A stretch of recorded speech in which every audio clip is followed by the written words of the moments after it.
This video is going to be a film study look at Tony Jefferson, a guy who just finished his 10th season in the NFL and put out a lot of high-level, versatile film in the last 5-6 games of the regular season and the playoffs.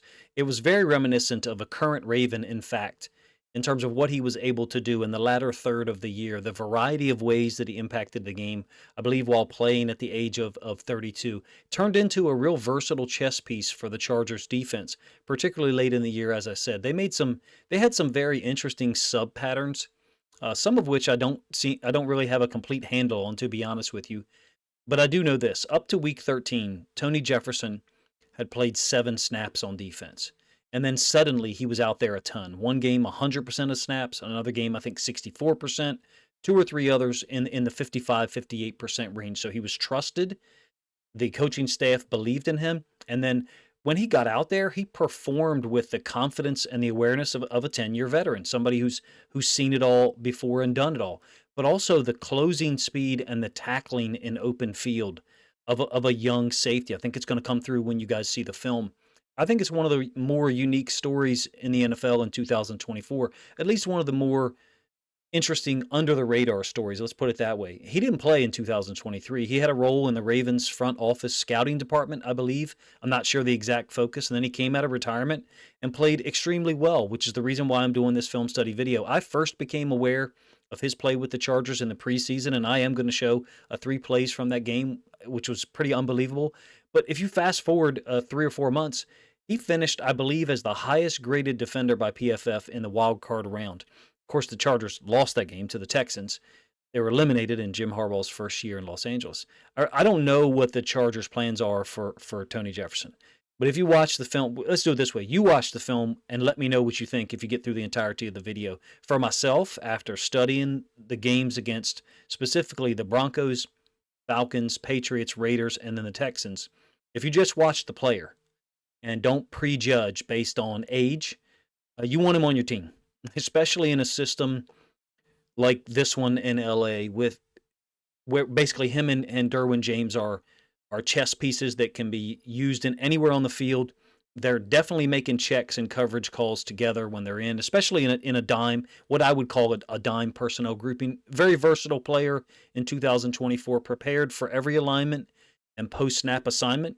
Played very fast downhill, tackled well, like I mentioned. He did allow a goal line touchdown in a cover 2 look against the Broncos down. I think the ball was thrown from about the 4 or 5 yard line where the line of scrimmage was there. The corner didn't touch the ex-receiver on a condensed split. But in any case, that's really the only negative play that I saw that I could even mention. He gets guys in the right look, very aware of route combinations.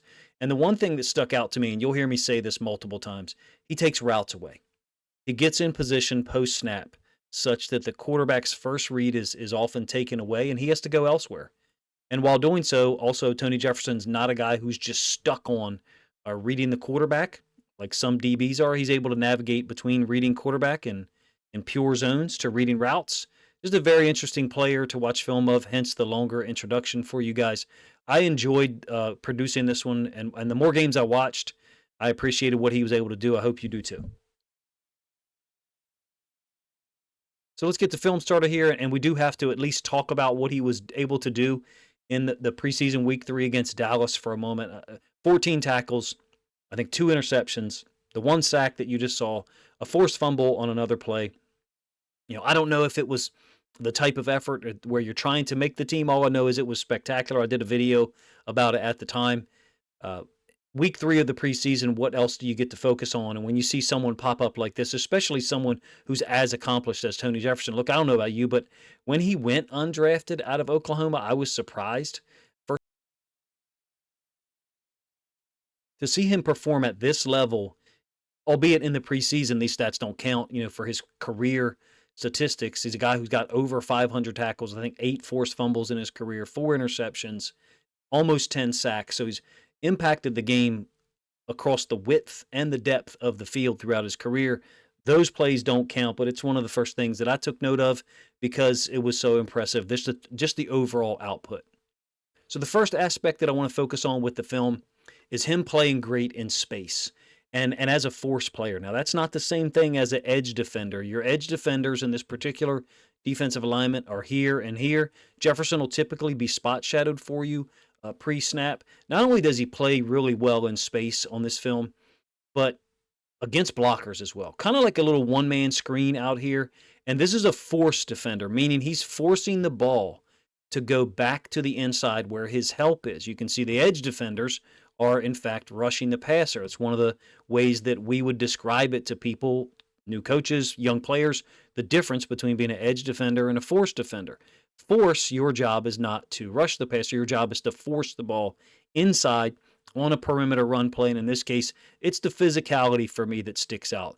The confidence to be able to stick his nose in there, oftentimes keep his outside arm free. Against the tight end, against the wide receiver. He actually was overwhelming in some cases against guys trying to block him out in space. Week 3, he played 100% of the snaps, in fact, here against Atlanta in their 17-13 win. This is a first and goal. Toss play to Bijan Robinson. It's the tempo for me that really is striking here. He's done this 1,000 times before. Right? Run the alley, if you want to call it, inside of the force defender. Screen gets a little jiggy there. My apologies for that. He's a great tackler. At least on the film that I had for this year. You see him spot shadowed in the top right. The tempo and patience, and then the ability to explode at the right time and finish the tackle. It's a unique skill.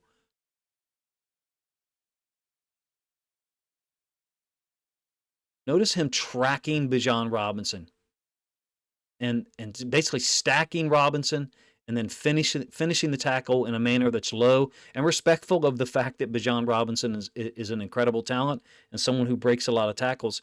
The film here for me, just if that was all he was able to provide in 2024 as a guy who didn't play in 2023, that would be notable. That would be noteworthy. But then his ability to do so with contact. This is a 2nd and 4 from the same game. This is teaching tape, if you ask me, for a force player. Coming downhill on motion, obliterating the tight end, and not allowing any space at all for the quick little bubble, flare screen, whatever you want to call it, down into the boundary on a 2nd down. This is a beautiful example of being physical out in space, but to your leverage side. You can see we lose Tony Jefferson's white jersey here. Why? Because he's to the outside. He has to be there because he has to give his inside-out leverage defenders the opportunity to pursue from the inside-out angle. And if the ball carrier, in this case, pass receiver, is focused on getting to the outside, then you make the tackle. And Tony Jefferson did that multiple times just in the limited film sample that I have. Once again, I think it was 5 games from the regular season, and then the Houston game in the playoffs. Very aware here into the boundary from the same game against Atlanta. Watch him set this inside. Now, this is a commonly used blocking scheme into the boundary. In essence, the receiver, Drake London, is going to get the strong safety, in this case, Tony Jefferson. They're leaving the corner to the boundary unblocked, forcing him to make a tackle, where Jefferson's all over it, meaning he's aware of the scheme, and then when he gets the tight end motion and across, takes outside leverage on Drake London such that, he's winning now. He's winning on second engagement. There's an edge defender here, which is Khalil Mack. And then there's also a force defender here. Now, there are times where the edge defender, in fact, is the force defender, particularly into the boundary. But my point is, watch how he takes outside leverage to ensure that his teammates from the inside can take a great angle, get involved in the tackle. In fact, you've got a defensive lineman winning. He's just committed, man. I think he played with a lot of passion, played with a lot of energy and effort, especially downhill stuff. I would continue to describe it as teaching tape for young defenders. And then you throw in stuff like this. They've got him in a goal line situation, 2nd and goal from the same game, week 13. You've got great tempo and balance here. He's essentially playing inside linebacker in this particular alignment. Really, he's lined up over trips, so as the tight end motions across, he's going to reflect that motion. But watch him essentially disappear from this combo block by the right guard. Now, that same right guard had actually cut him in a pretty violent fashion earlier in the game, but I'll replay this a couple of times so you can see it and spot shadow him while doing so. He shows up at the ball is what it comes down to. And number one. And number two, this is a guy who plays half-field safety, strong safety occasionally, free safety, which I don't really have a lot of that film included in this video, the free safety film that is. And then here he is in the box as a defender down on the goal line. And oh, by the way, one of the most talented young running backs in the league, Bijan Robinson. Basically, Tony Jefferson swats that guard and makes him disappear. Now, is it possible that that guard tripped over someone else's feet? I mean, you never know what happens in there. I don't have the end zone angle of it. The point is, the guy made plays. He made plays when given opportunities in 2024. Age or overall stats production for the year, because I think he only had 27 tackles, shouldn't be the largest factor when we evaluate players. We should evaluate performance, not players. And I think his performance in the film that I had was exemplary. Not only playing well out in space, but in tight, compressed areas or condensed areas like the play that I just showed you. When I talk about his awareness and great recognition, and then the burst and tackling ability, it reminds me of Kyle Van Noy. I know they play different positions. When I watched the Kyle Van Noy film late in 2022, or off-season 2022, 2023, as a Ravens fan, Ravens content creator, I was like, we should sign this guy. The salary probably wouldn't be very high. He had 5 sacks in the last 5 games of 2022, talking about Kyle Van Noy, ironically playing for the Chargers.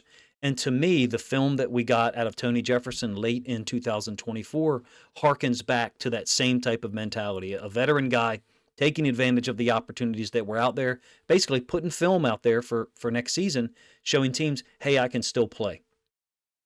The recognition and the closing speed here is notable. Additional to that, you do get the quarterback, I think it's Aiden McConnell, looking away. So the quarterback is looking down to this side. And Tony Jefferson isn't being moved.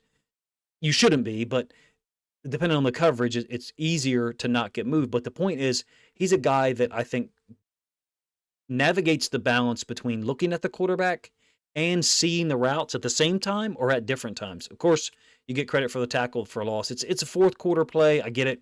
So people want to minimize stuff that happens in blowout games, but it's still film that's out there. Still 22 high-level guys out there competing. And in this case, I just think this one does a great job of illustrating that he knows when to break on the routes, and he knows how much space to leave a running back tight end, essentially to allow the quarterback to throw it such that he can close that space, make the tackle just after the ball arrives. I love the way that he plays curl flat, essentially meaning the curl area and then the flat when it's threatened. To me, it looks like he's a guy who could teach that to younger players from a coaching standpoint or being a veteran out there on the field. Plays with great leverage and timing, and so I'm going to use this play to talk about that. Running back is going to cut off the inside linebacker. There's also like a late combo block. I think the right tackle here. It gets the inside linebacker out of there. Pull this back one more time so you can see where he comes from. They had a great mix of veterans, stars, and rookies in the secondary for LA, right? Derwin James is the all-pro, the star. You have rookies in Cam Hart and Tarheeb Steele. Tony Jefferson, to me, kind of held it all together, especially late in the season. He looks like a guy from a basketball standpoint. I like basketball analogies. He looks like a guy from a basketball standpoint that you put out there, and he can guard a small forward. He can guard a power forward in a pinch. He can guard point guards on the ball off a switch. The film looked even better the more that I watched of it early in the season in 2024. And one of my off-season studies that I wanted to do anyway was the LA Chargers, the Harbaugh connections, the Michigan connection. Derwin James really had an all-pro season, obviously. And then the 2 rookie corners, particularly Cam Hart, who's a Maryland guy, played at Notre Dame. I have a little bit of knowledge of him, being a Ravens fan and being from the Maryland area. I like how Jefferson stepped into that situation with a lot of talent late in the season, and it looked like he hadn't missed a game. It looked like he hadn't missed a game, let alone a season. Let's get into some half-field safety stuff where he's coverage deep. Right? We're not going to see necessarily a ton of free safety middle of the field here. The film does exist. I just chose not to utilize it. So 2 high safety looks, particularly against the Broncos pre-snap. This is third quarter on a 2nd and 10. And Bo Nix and the Broncos, Sean Payton, those guys were trying to get the ball deep in this game. It's a flea flicker. And this is designed completely to go to Sutton, if you ask me. Again, when you talk about, now he's off screen here. You guys don't have him. He's just off screen here, Tony Jefferson. He doesn't get fooled by the fact that there's something going on in the backfield that looks like a run play. Ends up being a flea flicker. Does a great job consistently, if you ask me, of navigating, having eyes on the quarterback in certain coverages, and then reading the routes in other coverage dynamics. Bo Nix, I'm not going to show you the end zone angle. He was looking there first. Jefferson took that route away. Again, I told you, I prepped you for that. You're going to hear me say that often. And so Bo Nix went elsewhere with the play.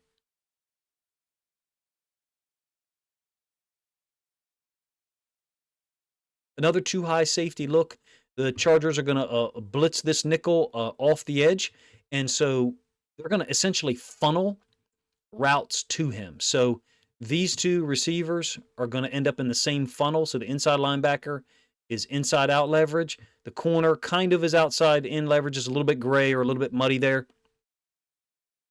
But everything ends up getting funneled to Tony Jefferson. This is a throwaway, in my opinion, because Bo Nix recognizes there's just nothing there for him. Jefferson's all over it. Seeing the route right now, Sutton to his side. Steele is underneath of him. Looks like, possibly man on one to the outside, depending on the release of 1 and 2. You never know what the coverage calls are. I think the Broncos, from watching that film, were definitely focused on getting the ball deep. There was just no dice, at least when they were dealing with Jefferson, particularly because he plays with such great leverage, either inside, outside, and from a depth standpoint. They're trying to threaten him with a slot vertical / post, I should say, on this 1st and 10 in the third quarter. And there's nothing available. He refuses to open his hips when this receiver hedges to the outside. Talking about right now. Stays over the top of it. And you'll just have to trust me for a moment that the way Bo Nix is reading this, or the way that he works through it, starts here. And I think it's possible he might just be looking here to either look that guy off or push him in another direction, and then comes back to the middle. Nothing is getting accomplished in terms of Tony Jefferson. Again, he takes routes away, and so you got this little double move back here to the top side. I think it's Sims against Steele. Forgive me if I'm mispronouncing his last name, who recovers and then is able to get the pass defensed. It's another example, if you ask me. He's just prepared for every moment, and you'll get some film. There's the route that the number 2 receiver runs, by the way. He's just prepared for pretty much every moment in the film that I had.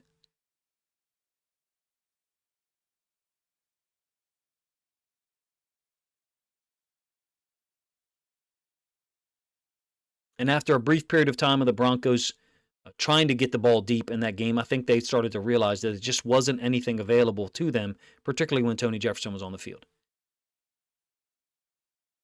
Going to show some underneath coverage. Remember, he only had 7 defensive snaps prior to week 13. And so on these 3rd and 4th down plays late in the season, he's on the field. They trusted him. In fact, this is going to be a conversion that he gives up to the tight end. I think you've got a Tampa 2 here. I'm showing this play even though he slips down on the ground and the tight end catches it, because it illustrates to me what they trusted him to do, meaning the Chargers had him out on the field, particularly in the middle of the field at times. Again, I think you've got a Tampa 2 where if you get a vertical by 3 or perhaps a vertical by 2, that Tony Jefferson's opening to the pass strength where you have the trips or the 3 receivers, and he would get the middle of the field vertical between the hashes, essentially that job assignment that in the old school terminology would have been the Mike linebacker, if you will. Nice tackle with a couple of other teammates. Still, the tight end's able to get the first down.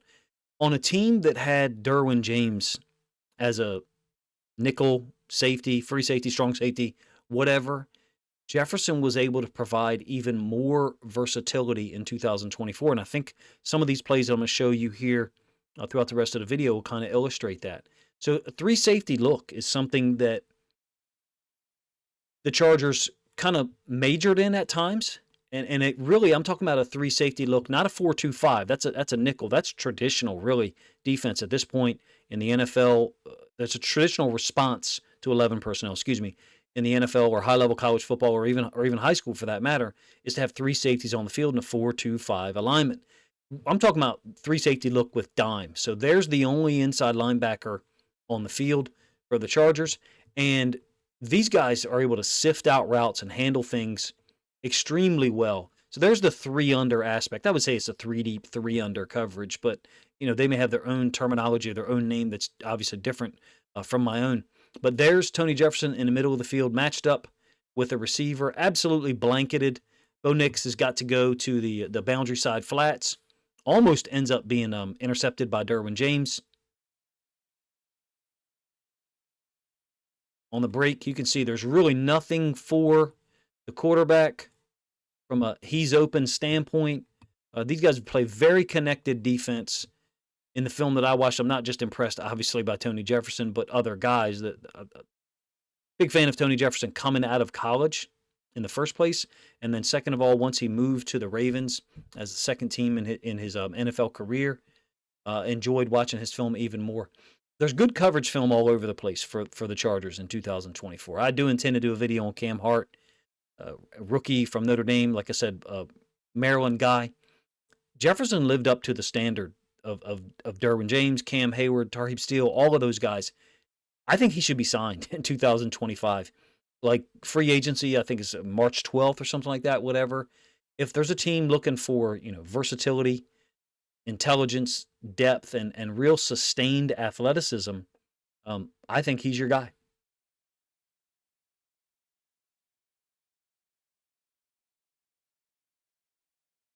Another third down where he's in the middle of the field initially, 3 safety alignment, only inside, I would call it dime, only inside linebacker on the field's walked up, really have the same look, a mirrored look as the last play that I just showed you. Same game, week 16 against the Broncos. Really turns into a flood concept up to the top side. The first couple of times that I watched this play, I kind of thought Tony Jefferson was maybe baiting Bo Nix into trying to throw this, the high portion of a high-low, meaning this is the lower route, this is the higher route. I kind of thought maybe he was baiting Bo Nix to throw it so he can undercut it. But in any case, it's a running back going across the field. Pre-snap, to me, with the motion, it almost looks like it's going to become 4 to a side. And so those 3 receivers there that are triangulated, and then the running back running out in that direction as well, something that we've seen a whole lot more of in the last couple of years. 4 receivers ending up to a side post-snap really stresses zone defenses or 3 deep, 3 under, what have you. In any case, these guys match route concepts well out of that dime alignment. The Ravens utilize the dime alignment often in 2024, particularly earlier in the season. They kind of went away from it late. I feel like, at least for the teams that I have seen, in again, the last 5-6 games of the regular season, I feel like the Chargers dime group might have been the most connected one that I saw on the field in known passing situations. So, and here's how I'll kind of explain it. They remind me in their dime group of NBA defenses that are connected, whether it's zone or match principles that can morph between man and zone in a way that allows them to pass offensive guys through a zone and then match up with the next guy, momentarily playing man defense within a zone and then passing that player off to the next guy.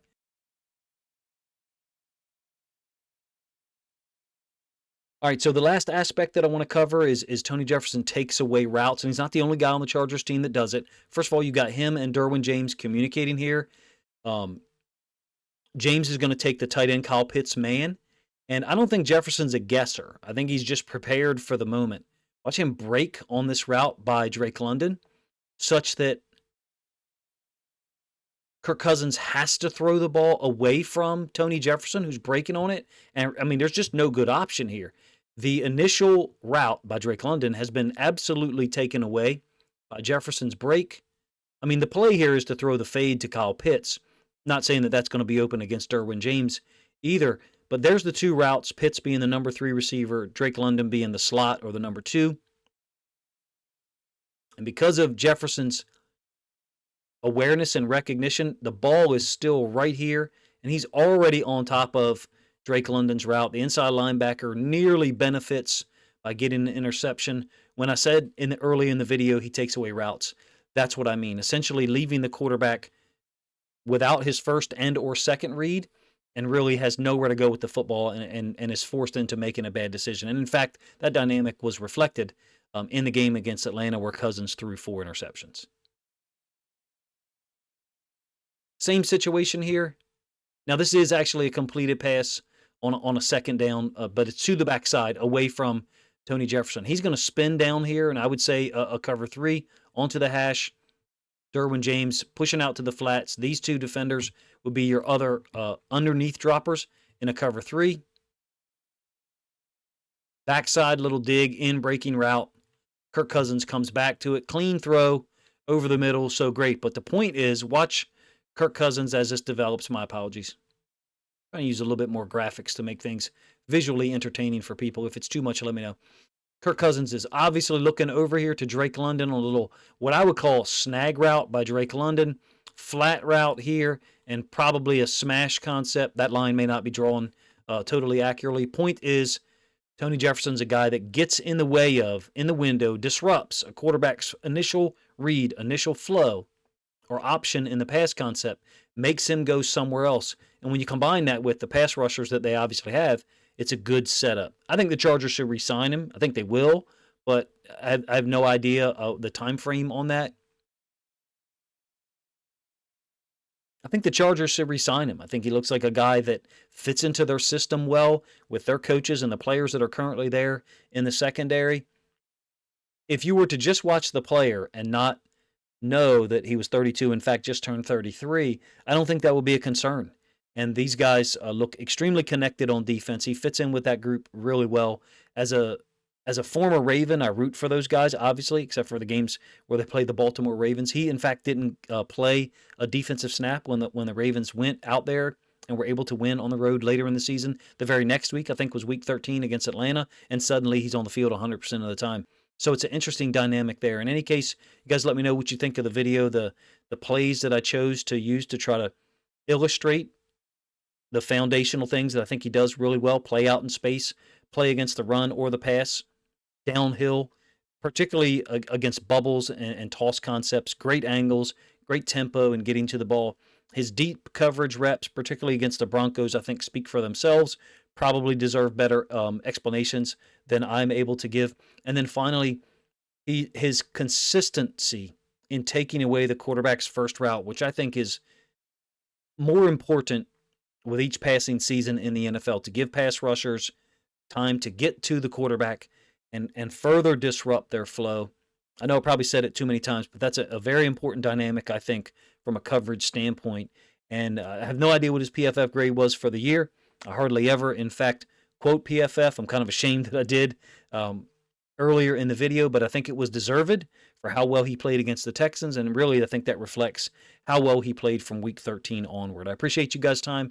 If you think other football fans, Chargers fans in particular, would enjoy this film study look at Tony Jefferson's play in the last 5 or 6 weeks of the season, then please consider grabbing a link to this video, sharing it out on social media to help this content get more reach.